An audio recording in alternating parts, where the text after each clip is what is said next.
ഷിരൂരിൽ കാണാതായവർക്ക് വേണ്ടി ഡ്രഡ്ജർ ഉപയോഗിച്ചുള്ള തിരച്ചിൽ തുടരുകയാണ്. മഴ മുന്നറിയിപ്പുണ്ടെങ്കിലും ഇപ്പോൾ കാലാവസ്ഥ പ്രതികൂലമല്ല.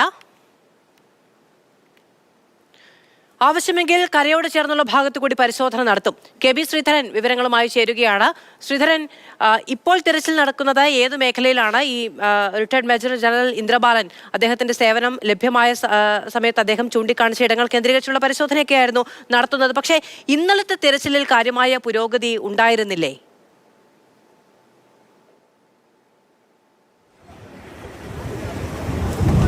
മധു, ഇന്നലത്തെ തിരച്ചിലിൽ കാര്യമായിട്ടുള്ള പുരോഗതി ഒന്നും ഉണ്ടായില്ല. ഇന്നലെ ആകെ കിട്ടിയത് ഈ ടാങ്കർ ലോറിയുടെ ഒരു ഭാഗം മാത്രമാണ്. പക്ഷേ അർജുൻ സഞ്ചരിച്ച ലോറിയുടേത് എന്ന് കരുതപ്പെടുന്ന അല്ലെങ്കിൽ എന്ന് നമുക്ക് അനുമാനിക്കാവുന്ന തരത്തിലുള്ള ഒന്നും കിട്ടിയിട്ടില്ല. ഇന്നിപ്പോൾ ഇവിടെ തിരച്ചിൽ പുരോഗമിക്കുന്നുണ്ട്.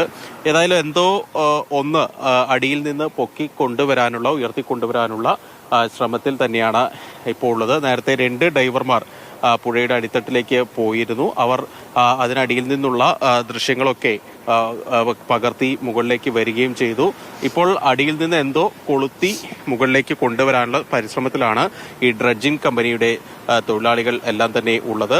അത് ലോറിയുടെ ഭാഗങ്ങളാണോ അല്ലെങ്കിൽ മറ്റെന്തെങ്കിലും ആണോ എന്നുള്ളത് ഉയർത്തിക്കൊണ്ടുവന്നാൽ മാത്രമേ നമുക്ക് പറയാനാകൂ.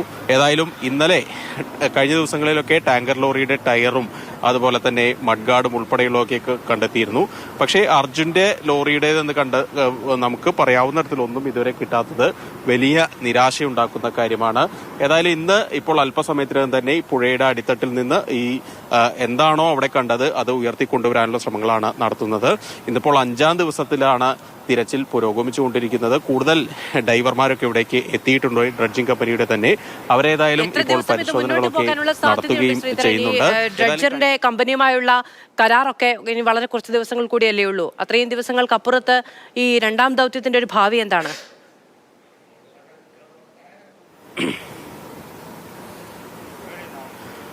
അതായത് 10 ദിവസത്തേക്ക് എന്നുള്ളതാണ് ഈ ഡ്രഡ്ജിംഗ് കമ്പനിക്ക് നൽകിയിരിക്കുന്ന നിർദ്ദേശം. അതിനു മുകളിലേക്ക് പോകാനുള്ള സാധ്യത നിലവിലില്ല. ഏതായാലും കഴിഞ്ഞ ദിവസങ്ങളിൽ ഈ മേജർ ജനറൽ ഇന്ദ്രബാലൻ മാർക്ക് ചെയ്തു കൊടുത്ത 4 പോയിന്റുകളുണ്ട്. അതിൽ 2 പോയിന്റുകളിലും 4ലും 3ലും ഇന്നലെയും കഴിഞ്ഞ ദിവസങ്ങളിലൊക്കെയായി പരിശോധന നടത്തി. അവിടെ നിന്നൊന്നും കണ്ടെത്താനായില്ല. ഇപ്പോൾ കാണുന്നത് പോയിന്റ് 2ആണ്. ഈ 2ലാണ് ഇപ്പോൾ പരിശോധന നടത്തുന്നത്. അതിനടിയിൽ നിന്നാണ് എന്തെങ്കിലും കിട്ടുമോ എന്നുള്ള ഒരു പ്രതീക്ഷയോടുകൂടി ഇപ്പോൾ ഡ്രഡ്ജിംഗ് കമ്പനി തൊഴിലാളികളുള്ളത്. അതോടൊപ്പം തന്നെയാണ് നേരത്തെ സൂചിപ്പിച്ച ലക്ഷ്മൺ നായിക്കിന്റെ കടയുടെ തൊട്ടുപുറകിലുള്ള ഭാഗം, ആ ഭാഗത്തുകൂടി പരിശോധന നടത്താനുള്ള ഒരു നീക്കം ഉള്ളത്. അതായത് മണ്ണ് ഇടിഞ്ഞ് വീണ പുഴയുടെ സ്വാഭാവികമായിട്ടുള്ള ആ വീതിക്ക് അപ്പുറത്ത് കിടക്കുന്ന ആ മണ്ണ് കൂടി മാറ്റി പരിശോധിക്കാനുള്ള നീക്കം കൂടി ഇപ്പോൾ നടത്തുന്നുണ്ട്.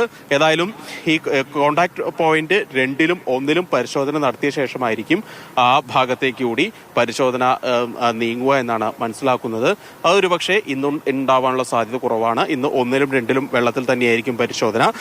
ആ പോയിന്റിലേക്ക്, അതായത് ഇതുവരെ ഈ ഭാഗത്ത് കൂടി നോക്കണം എന്നുള്ള ഒരു ആവശ്യം ഈ കമ്പനി ഉടമകൾ പറയുന്നുണ്ടായിരുന്നു.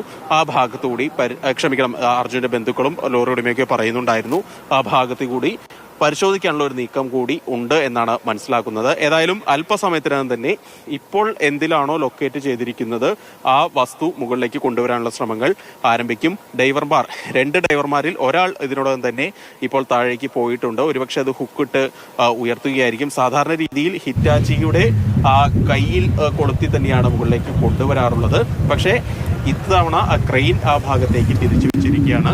അത് ഒരുപക്ഷെ ഭാരമുള്ള വസ്തുക്കളാവാനുള്ള ഒരു സാധ്യതയൊക്കെ നിലനിൽക്കുന്നുണ്ട്. അതിനാൽ തന്നെ ശരി, കെ.ബി. ശ്രീധരനാണ് വിവരങ്ങൾ നൽകിയത്. മഴ മുന്നറിയിപ്പുണ്ട് ഷിരൂരിൽ. പക്ഷേ നിലവിൽ കാലാവസ്ഥ അനുകൂലമാണ്. അതുകൊണ്ട് തന്നെ തിരച്ചിൽ വലിയ തോതിൽ വലിയ പുരോഗതി കൈവരിക്കുന്ന രീതിയിൽ തുടരാൻ കഴിയുമെന്നുള്ള പ്രതീക്ഷയാണ് ഇപ്പോൾ ദൗത്യസംഘത്തിന്.